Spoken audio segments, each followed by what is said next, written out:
תראה. יא אלוהים. תראה את הטויוטה פה נשרפת בשנייה. מכבי אש לא יודעים מה לעשות. נפל אצלנו, הנה תראה. ממי, איפה את? אל תפחדי, אני פה. אל תדאגי, כנסי הביתה, תעלי הביתה.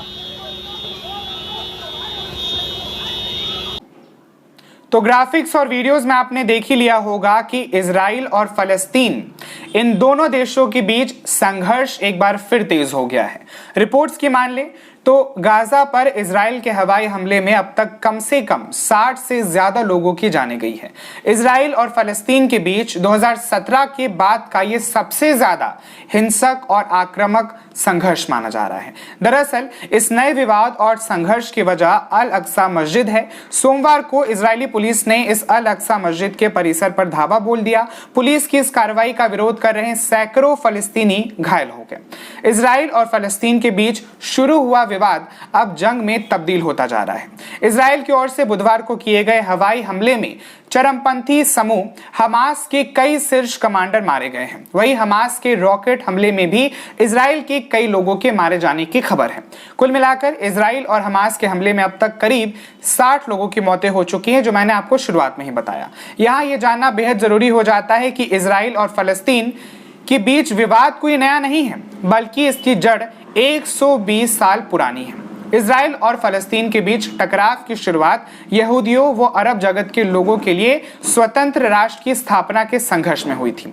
1947 में United Nations के Israel के अस्तित्व को मान्यता देने के बाद से ही क्षेत्र में हिंसा और तनाव का दौर जारी है। दोनों देशों के बीच क्या है टकराव की मुख्य वजह, आइए आपको बताते हैं। 19वीं सदी के अंत और 20वीं सदी की शुरुआत में खाड़ी क्षेत्र में कई आंदोलन हुए, जिनका मकसद यहूदियों और अरब जगत के लोगों के लिए स्वतंत्र राष्ट्र की स्थापना करना था। 1920 के दशक में फलस्तीनी राष्ट्रवाद की अवधारणा परवान चढ़ी।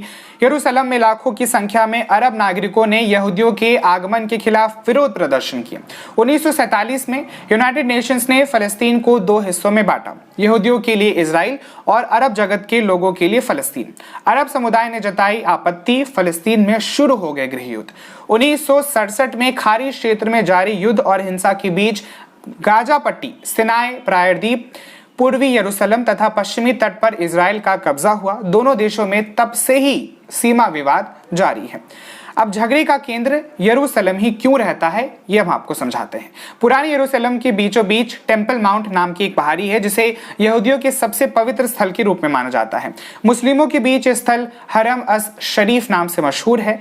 अल अक्सा मस्जिद, कुब्बत अल सखरा जैसे तीर्थ स्थल मौजूद हैं यहाँ। वहीं ईसाइयों का मानना है कि ईसा मसीह ने इसी स्थान पर धार्मिक उपदेश दिया था, उन्हें यहीं पर सूली पर लटकाया था, जिसके कुछ दिनों बाद वो एक बार फिर यहाँ प्रकट हुए थे।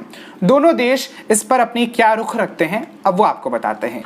इजराइल पूरी यरूशलेम को अपनी सार्वकालिक और अविभाजित राजधानी मानता है, जबकि फलस्तीन इसके पूर्वी हिस्से को अपने भावी राष्ट्र की राजधानी के तौर पर स्थापित करना चाहता है।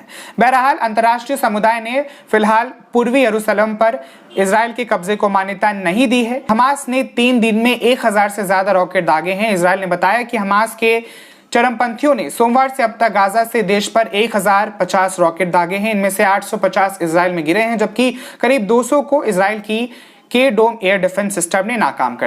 वहीं इजराइल ने सैकड़ों हवाई हमले में गाजा में 2 टावर को ध्वस्त कर दिया है। माना जा रहा है कि इन टावरों में ही हमास के शीर्ष कमांडर मौजूद थे।